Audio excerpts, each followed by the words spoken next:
I wanted to transition more into a technical discussion, and I still remember the day when we, were initially starting off the project, and your words of wisdom were, if you don't have to buy another server, you'll be a very happy man. And so that really gave us no choice but to think cloud and leveraging the cloud, which we would have recommended anyways, but it sometimes is not as easy a conversation, especially in regulated industries.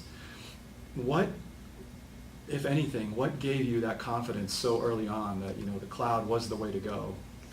Yeah, it's a good question. So I'm not sure it was confidence. I'll come back to that in a second. I can say that throughout my career, whenever I've had to come in front of a business audience and talk about infrastructure, HVAC, power distribution units, delays because of server issues, it distracts from what we're really trying to accomplish, which is advancing the corporate goals.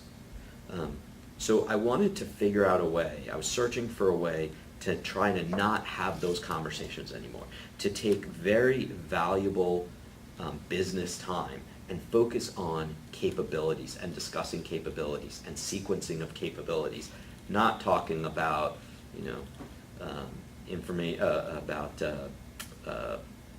premise security systems or racks or any of the other myriad of things you have to talk about when you're running data centers.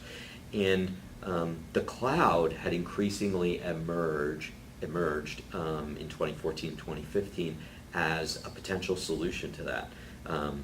And we were fortunate, again, that Tallan had significant cloud expertise, and when we started to talk about that, we said, okay, if we put everything up in the Microsoft Azure cloud, you won't have to build any servers, you won't have to worry about building a data center, and you can spin up and spin down capabilities very quickly, right?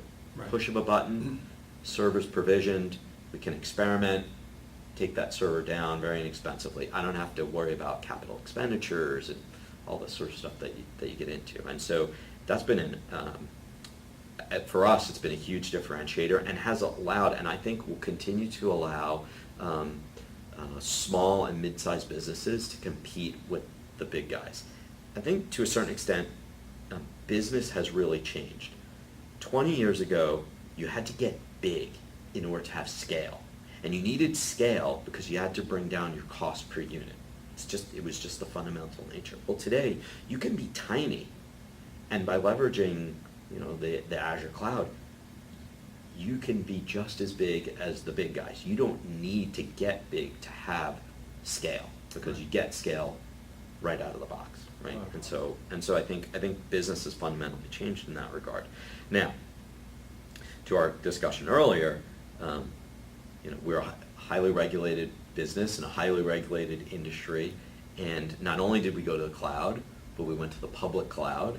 Not only did we go to the public cloud, but we went to a multi-tenant public cloud. I mean, there was a lot of concerns that were raised. People are going to wonder how you sleep at night. Yeah, how do you sleep at night? And so I always answer it this way, and I recently had a discussion with a senior regulator on this point, we were having this very same conversation.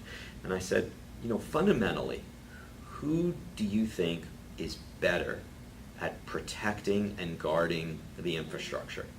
American Financial Resources, a mid-sized financial services firm, principally in the mortgage business, that maybe could devote 1 or 2 or 3 or 4 or 5 resources to protecting our infrastructure, or Microsoft, who has 10 times as many people thinking about protecting the infrastructure than I have in my entire company, right? Yeah, exactly. How many people do you really have that are capable, well-trained, have the resources? And not only that, but when you're operating with a company as large as, say, Microsoft, they have access to the very senior levels at the FBI and NIST and all these places that, American Financial Resources, we wouldn't have access to those kinds of inputs, and even if we did, we wouldn't be able to digest them, You're right? right. So- So they can get ahead of threats. Exactly. Right.